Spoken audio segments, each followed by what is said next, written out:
Hi, I'm Serena Simmons and welcome to 8 Model Psychology. Today we're going to be looking at why you are a complete failure if you don't get up before 5 a.m. I got up at 4:30 this morning. So where does this 5 a.m. start thing come in? Well, confession, it doesn't really come into it at all. What we're actually interested in is sleep. So sleep comes up a couple of times during the 8 model because it's that important.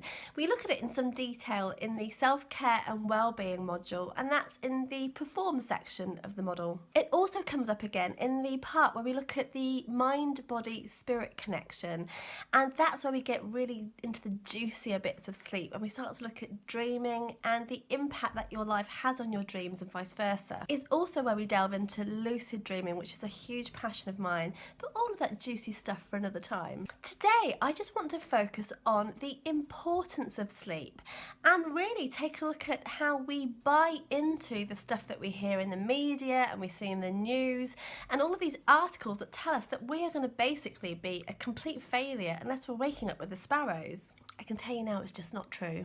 So let's just start by making a little sense of what sleep actually is. Sleep is essentially a state where our consciousness is suspended. It's a time when our nervous system becomes inactive, and it's a time that we believe a lot of processing goes on. So let's look at that in a little bit more detail. Sleep is known to have a hugely positive impact on your brain function, and this is where when you essentially shut down for the night, your neural connections and neural pathways are strengthened, and that can help with things like decision making, and also it helps to increase your attention. These things are all vital for your brain function in your waking state, and they really help you to concentrate, to help you make decisions in your daily waking life, and they're really important for your survival. For example, we know that here in the UK that 1 in every 6 car crashes where there's been a fatality or a serious injury, that fatigue is often at the root cause of that crash. The other thing that sleep is useful for is your memory. As I said before, sleep is known to help with your processing.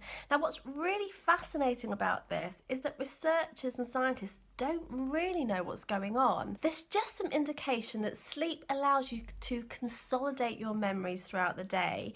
And also, interestingly, this is where the dream stuff shows up. You'll see, for example, how things that have happened during the day or things from your past or potentially things from your future, depending on your take on dreaming, come into the dreams that you have, and they run as a really fascinating narrative.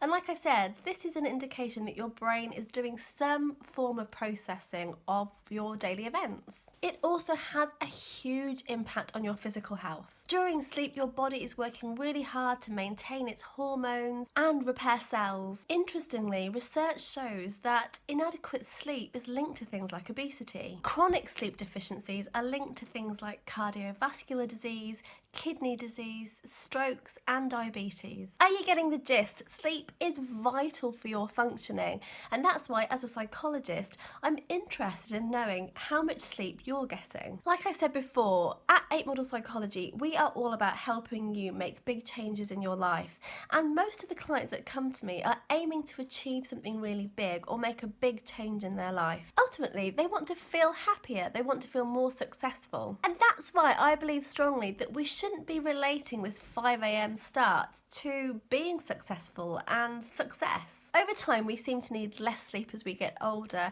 but actually, if you are a fully functioning, healthy adult, I would like to see you getting a good 7 or 8 hours sleep a night. When I'm working with a new client, I will get them to keep a diary for 2 or 3 weeks, and in that diary, I get them to log all of their daily activities, and I'm interested then in the things that they gravitate towards because they love them versus the things that they don't like. I also get them to keep a log of their diet and also, like I said, the amount of sleep they're getting. Not sleeping very well is often an indicator that there's something that needs to be addressed. I'd be interested to know, for example, whether you're suffering with any kind of particular stress or anxiety, and whether that stress is related to things that are in your control in your daily life. I'd also be interested to know whether there are any tweaks to your lifestyle that we can make in terms of your diet and your activity. I'm also interested to know whether you're bowing down to that peer pressure that we talked about.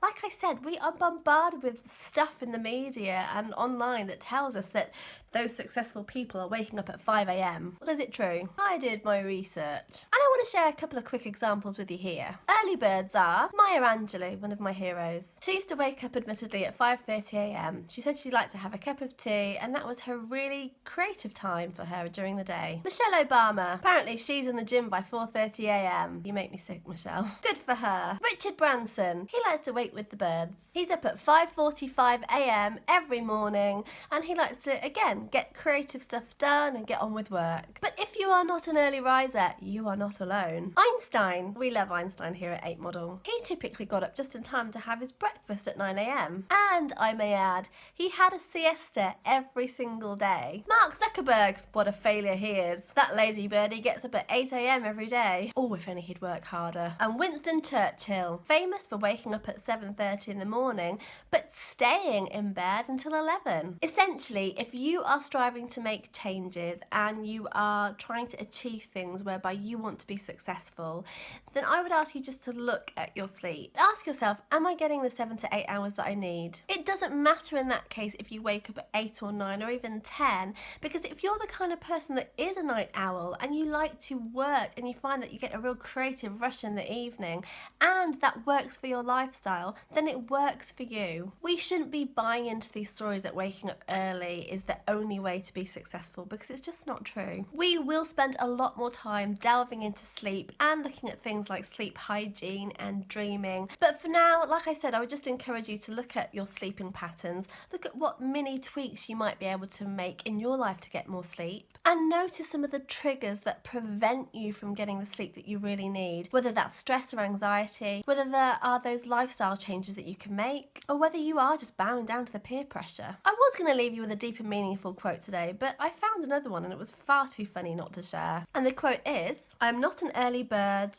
or a night owl. I am some form of permanently exhausted pigeon." Well, if you're an exhausted pigeon, I'd be looking at getting more sleep. I hope you found today useful. And don't forget, if you like what you've seen, please click on the link below to subscribe. And that way you get this fascinating information in your inbox every single week. Bye.